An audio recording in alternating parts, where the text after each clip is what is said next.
தமிழக அரசியல் களத்தில் புதிய வரலாறு படைத்த தமிழக வெற்றிக் கழகம் இப்போது டெல்லி அதிகார மையத்தை நோக்கி தனது முதல் அடியை எடுத்து வைக்க தொடங்கியிருக்கிறது.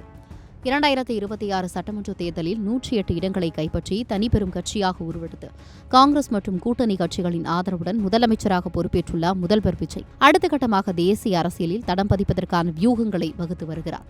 தமிழக சட்டமன்றத்தின் தற்போதைய பலத்தின் அடிப்படையில் தமிழக வெற்றிக் கழகத்திற்கு இப்போது ஒரு மாநிலங்களவை எம்பி பதவி கிடைப்பதற்கான வாய்ப்பு பிரகாசமாகியுள்ளது. இந்த தகவல் அரசியல் வட்டாரங்களில் பெரும் எதிர்பார்ப்பை கிளப்பியுள்ளது. இந்த அதிரடி மாற்றத்துக்கு மிக முக்கிய காரணம் அதிமுகவின் மூத்த தலைவர்களில் ஒருவரான சி.வி. சண்முகம் தனது மாநிலங்களவை எம்பி பதவியை ராஜினாமா செய்திருப்பதுதான். மயிலம் தொகுதியில் போட்டியிட்டு வெற்றி பெற்றதால் அவர் தனது எம்பி பதவியை முறைப்படி ராஜினாமா செய்துள்ளார். காலியான இந்த ஒரு இடத்திற்கு விரைவில் இடைத்தேர்தல் அறிவிக்கப்பட உள்ளது. சட்டமன்றத்தில் பெரும்பான்மை இடங்களை கொண்டுள்ள ஆளும் கட்சியான தமிழக வெற்றிக் கழகத்திற்கு இந்த இடம் கிடைப்பது உறுதியாகியுள்ளது. இதன் மூலம் கட்சி தொடங்கி குறுகிய காலத்திலேயே டெல்லி நாடாளுமன்றத்தின் மேலவையில் தனது முதல் பிரதிநிதியை அனுப்பும் வரலாற்று சாதனையை தமிழக வெற்றிக் கழகம் நிகழ்த்தப் போகிறது. யார் அந்த அதிர்ஷ்டசாலி?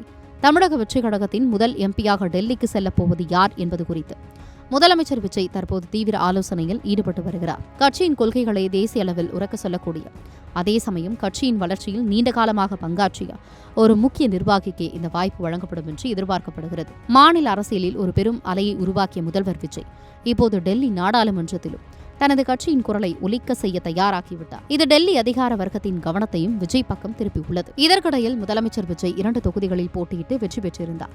பெரம்பூர் மற்றும் திருச்சி கிழக்கு ஆகிய தொகுதிகளில் வெற்றி வாகை சூடியவர் முறைப்படி திருச்சி கிழக்கு தொகுதி எம்எல்ஏ பதவியை ராஜினாமா செய்துள்ளார். அந்த தொகுதிக்கு விரைவில் இடைத்தேர்தல் வரவுள்ள நிலையில் அங்கு யாரை நிறுத்துவது என்பது குறித்தும் ஆலோசனை நடந்து வருகின்றன. மொத்தத்தில் சட்டமன்ற வெற்றி, முதலமைச்சர் பதவி, இப்போது மாநிலங்களவை எம்பி என தமிழக வெற்றிக் கழகம் ஒரு மாபெரும் அரசியல் எழுச்சியை சந்தித்து வருகிறது.